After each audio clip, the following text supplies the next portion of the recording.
इसके हाल आप सबके ठीक है। हमें जी सुजुकी स्विफ्ट सी हुई है काफ़ी स्क्रैच के ऊपर। इस गाड़ी का पेंट का काम है यहाँ पे हमारे पास काफ़ी स्क्रैच के ऊपर। इसका ये फ्रंट बम्पर जो सा ये पेंट होगा पूरा का पूरा। ये आप कंडीशन देख लें इसकी बिफोर। तो नीचे पूरा पैनल इसका पेंट होना है मुकम्मल नीचे वाला। उसके बाद आपको इसका पिछला बम्पर दिखाते हैं। पिछला बम्पर भी इसका सारा मुकम्मल का मुकम्मल रंग होने वाला है।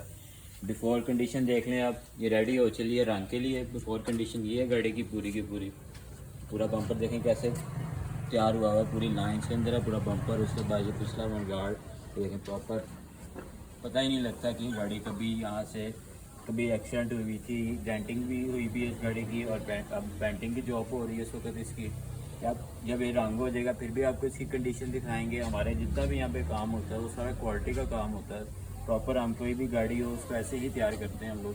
तो अभी आपको बिफोर दिखा रहे हैं कंडीशन गाड़ी को, और अब आफ्टर भी अभी आपको दिखाते हैं रंग लगने के बाद गाड़ी।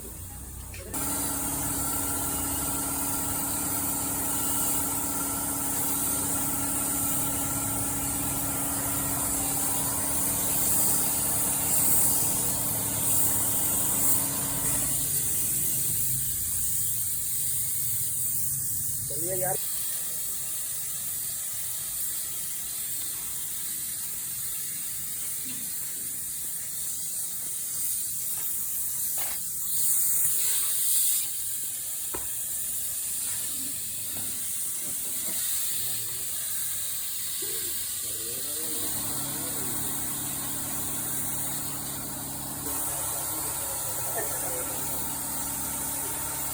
भाई मेरे वाली जानते नहीं,